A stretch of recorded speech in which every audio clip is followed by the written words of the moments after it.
Hey, good morning. Sean here, and this is 5 Minute Mornings. Welcome. Hey, today I want to talk about something really important because we have a lot of control over the results that we get in our life, and I want to show you a way that you can actually improve your results very simply.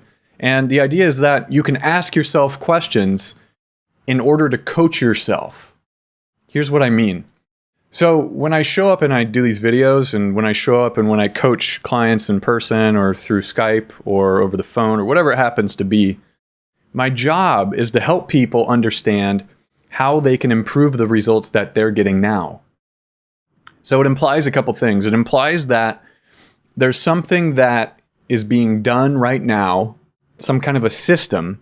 There are actions being taken by you, for example, that are getting you the results that you're getting in your own life right now. The idea is that if we learn a different way, if we learn new actions to take, and we take those new actions, we're going to get then different results. Now, I say it like that on purpose because different doesn't always mean better. Because we can have certain actions we're taking now and we can change to different actions, and actually our results can get worse. So what you'd want to do is you'd want to find the actions that people are taking that are getting better results than the results you're getting. How you do that is by simply asking yourself questions. And that is the process of coaching, sincerely. I know that sounds oversimplified, but a lot of my job really is to simply ask questions. There's another good reason why any good coach needs to get really good at asking questions, because the answers to the questions that you are asked, the answers are going to be the most resonant with you because they were generated by you.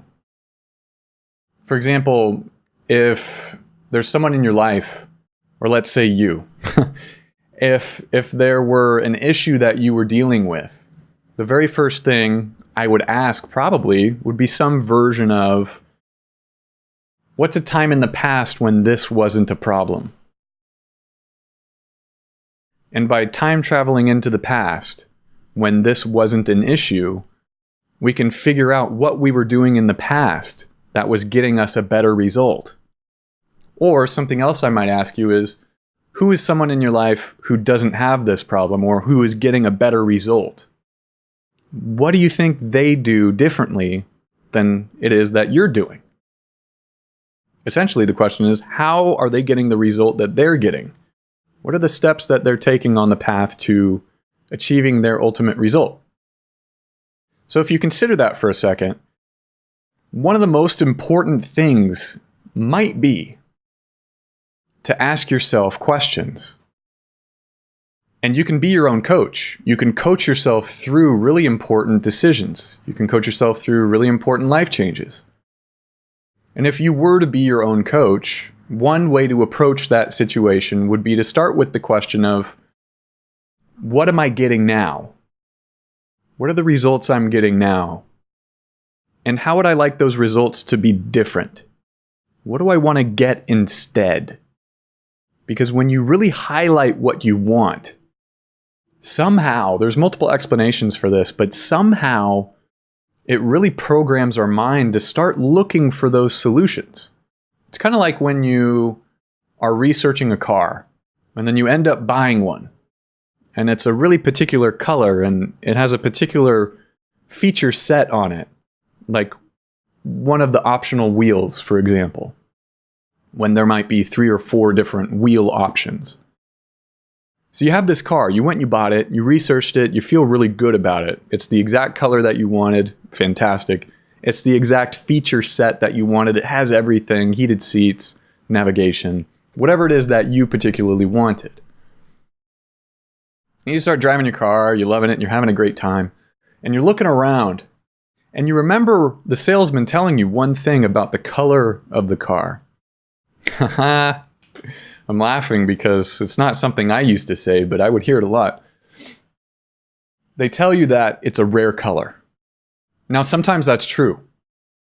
And in fact, the salesman may have told you that, and maybe it is true, based on his knowledge, that on average of the cars that they sell, this particular color is not common. Let's say most of the cars are white and black and shades of blue, and you end up picking some kind of an orangish color. That would be true. That would be not a common color. That would be a rare color. And you start driving your car and you start looking around and you start seeing this rare color. And you start thinking to yourself maybe, oh, well, this isn't such a rare color, is it? Yet, if you still looked at all the data, it is still a rare color. What happened? Well, there's a part of our brain called the reticulating activation system, the RAS. And apparently this has something to do with how our focus is controlled. And that aside, just by being a human being, you've had that experience of, I thought this was rare, but now I'm seeing it everywhere else. If you used to play with Legos, or if you still play with Legos from time to time, I'll do that. I'm guilty. And I don't have kids yet, so what does that mean? Probably means I like Legos. But if you've ever played with Legos, and if you've ever looked for one particular color and type of brick of a Lego, what you'll notice is once you load that idea into your brain, it's almost like you can see differently then. Because maybe you've taken off the glasses you had on before and you've put on a different pair of glasses now. The new pair of glasses are what you're currently looking for, and suddenly all those bricks tend to stand out at you. Now the question is, are those rare bricks? That's one way to say it. Essentially, is it really a rare color? Yes, the answer is yes. It's just what we're starting to pay attention to has changed. That's what's changed. So when you start to do this in your life, when you start to get a picture of what you want, that's the same system, that RAS system, will start to look for how to get that. And I think that's probably one of the better explanations of how visualization works that I've heard. And in essence, what you're doing by asking yourself that question of, what do I want? What do I want to get? You're invoking this ability of yours to visualize the future. Now, visualize means just experience it in some way. It doesn't have to be technically visual. It could be sounds. It could be feelings. And so long as you focus on what you want out of your new goal, how do you want it to be different? How do you want your life to be different from how it is now? And how are you going to take different actions to get to that different place? If you can start asking yourself these questions on a regular basis, and in fact, you don't even have to remember to do this, because let's say there's a part of you that will do this automatically for you in the morning. When you wake up in the morning, just simply by waking up, you might remember, oh yeah, I need to ask myself some questions, and that question again, or maybe it's just one question, maybe it's, what do I want from today?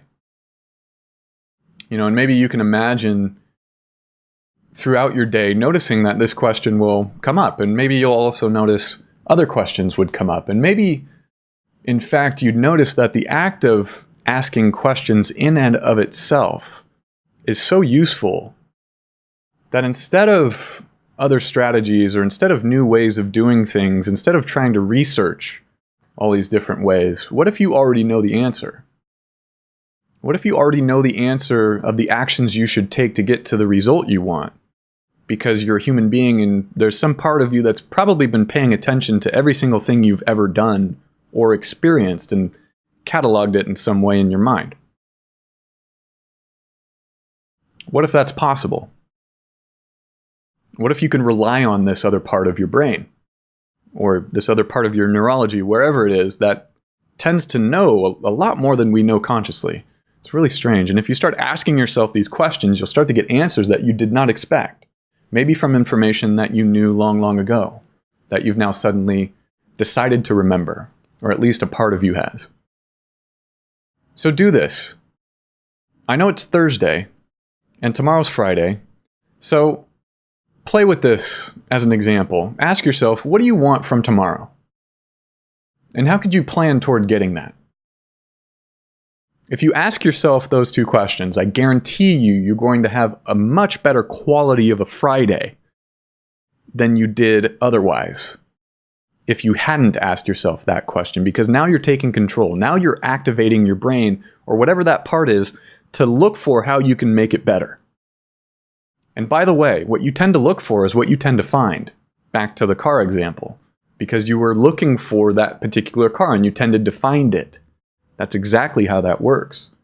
So start looking for other solutions to get better results in your life, and keep looking for them by asking yourself questions. Asking yourself questions that will change your focus, and you can then focus on what you want to achieve.